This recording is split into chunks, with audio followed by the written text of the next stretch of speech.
reprise du débat. The honourable member for Calgary-Crowfoot. Well, thank you, Mr. Speaker. It's always a pleasure to speak on opposition motions. So today, Conservatives call on the House to recognize that the Liberal Prime Minister has given Canada the only recession in the G7. And it is so sad that it's come to this, Mr. Speaker, that is actually what we have to debate today, to call on the House to recognize the sad fact that Canada is in a recession.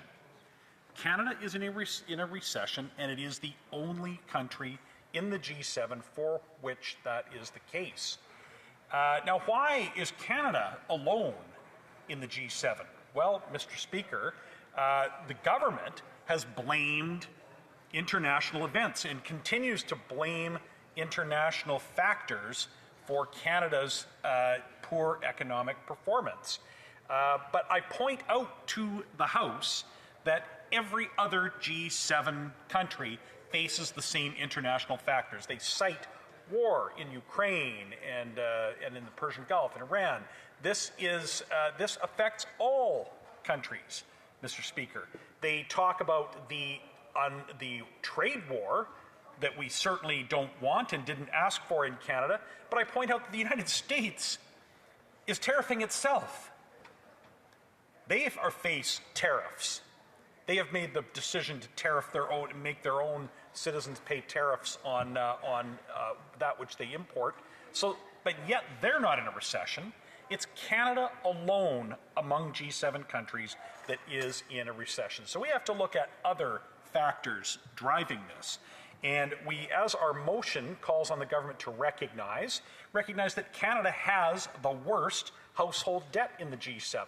We had devastating testimony at the Finance Committee about a month ago. We had Equifax and TransUnion, two of the businesses that track consumer debt behavior, and they informed the committee that Canadians are getting deeper in debt. Indebted Canadians are getting deeper in debt. They are going further into debt.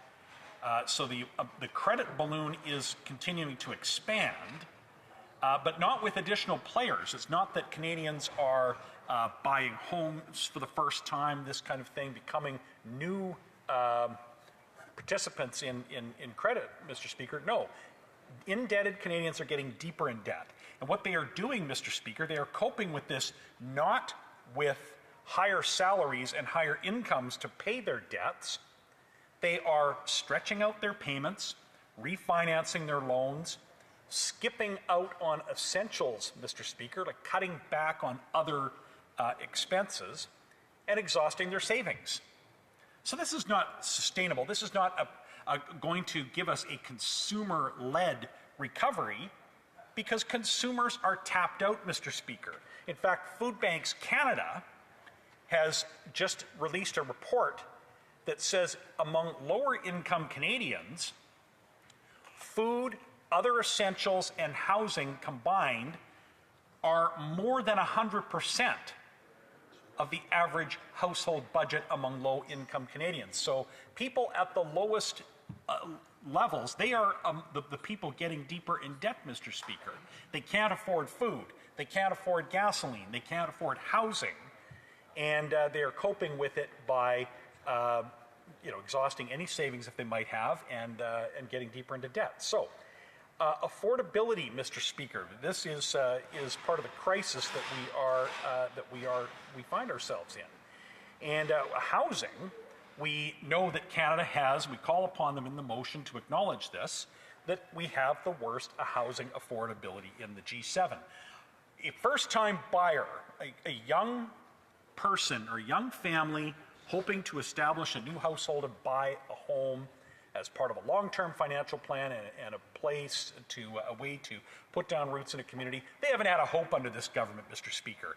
They have presided over this astonishing run-up in the cost of housing that has shut out a generation of young Canadians from home ownership and traps people in rents that they are increasingly unable to afford. So rent has more than doubled under this government even though rents have been coming down for the last 18 months, as they have pointed out, they're still more than double what they were when this government took office. So we see housing is unaffordable. They've killed the dream of homeownership for a generation of Canadians. They have created a country in which one's ability to become a homeowner is really tied up in the question of whether or not your parents were homeowners and are able to share their equity with their children, either by refinancing their own home, lending them the money, co-signing, all the different things. I mean, I was in the mortgage industry, Mr. Speaker, and for the entire length of my career, a normal person with a normal proper job that wanted to buy a home could save up the down payment over a period of a year or two and could come in, qualify for a mortgage, and buy a home. And Mr. Speaker, that is just simply impossible in any of Canadians' major, almost all of Canada's major cities, Mr. Speaker. And it's a real shame. We had testimony to that effect at the Finance Committee. So our motion calls upon the government to present a plan to reverse the situation that we're in. This government squandered the opportunity it had when it was first elected. Let's go back in time for a minute to 2015. In 2015, the government it was sworn in, it had a balanced budget and a conditionally approved pipeline to the West Coast. Literally days after this government was sworn in, they canceled the Northern Gateway pipeline. Well, Mr. Speaker, if that pipeline had been built, it would right now be pumping 525,000 barrels a day to world markets. Think of the economic activity just from that one project alone. At today's prices, that's nearly $50 million a day. Think of the tax revenue foregone by the government. Think of the paychecks that don't exist from all the jobs that would go into the production and transmission of 525,000 barrels a day at today's prices, Mr. Speaker. They blew it. And now they're having this out of, and that was just one. There was also not yet an application, but there was an intent to build an East Coast pipeline as well. And this government chased off that project when it started musing about changing, even before they put in Bill C-69, which really nailed the door shut and made sure no pipelines would ever get produced. So think of what they had done is they squandered the opportunity. There were strong world years for which there was a strong world economy in the early years of this government, and they blew it. They still ran up deficits. They spent the cupboard bare in times of relative prosperity globally. And then ever since then have been less able to cope with crises and left us where we are today, extraordinarily in debt, with a $70 billion or $66 or $67 billion deficit that they just tabled. Fiscal anchors that have been just cut loose. They announce one and then they abandon it. They have presided over a productivity crisis, which 2 full years ago, the senior deputy governor of the Bank of Canada said is a break glass emergency. Well, they didn't break the glass and deal with the emergency. They've just fumbled along right up to this very day. And so the Prime Minister told everybody about 15 months ago that he was the man for a crisis. He was the person who would guarantee, who said that he would have a deal with Trump's America by July of 2025. He said that this was time for prudent fiscal management, and that as a banker he had the skills to manage the national budget. He said he was a man for a crisis. Well, it was all an illusion, Mr. Speaker. Here we are at a time where we are now in a recession. We are the most indebted country in the G7. We have food bank usage that's off the chart. We have housing that is staggeringly unaffordable. We have the same global concerns as every other country, Mr. Speaker, but we are the one that is in a recession.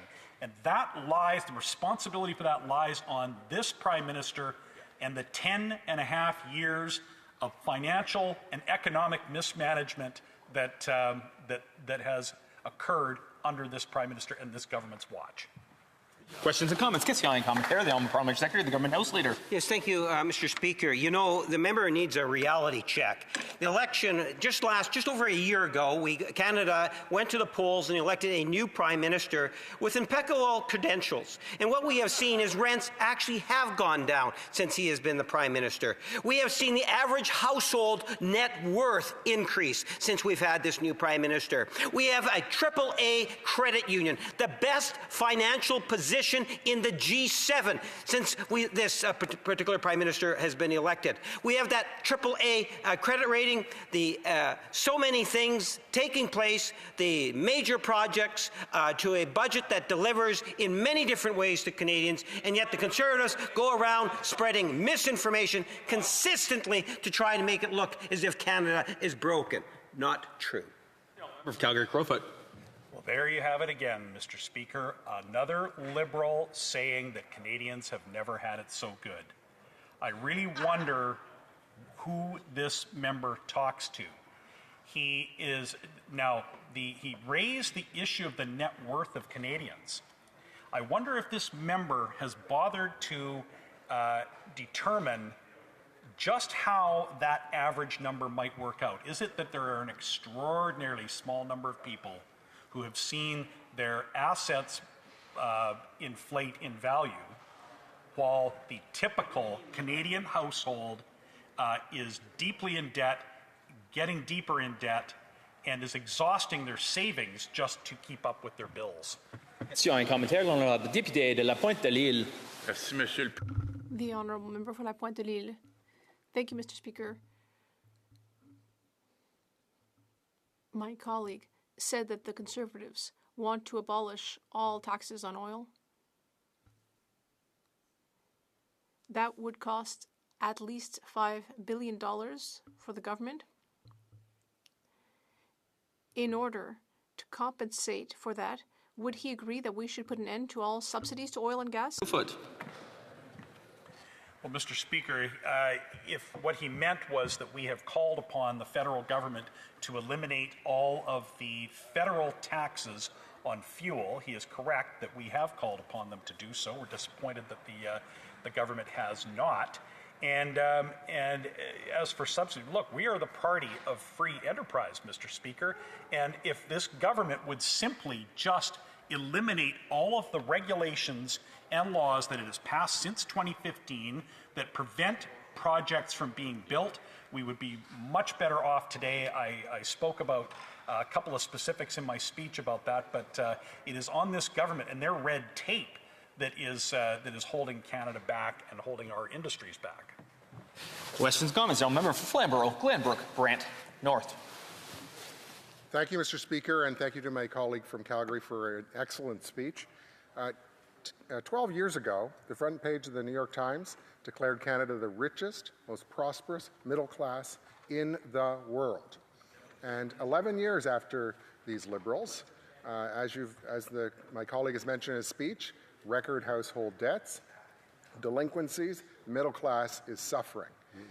How is this possible in a country that is so blessed with the resources that Canada has? What happened? The Honourable Member for Calgary Crowfoot.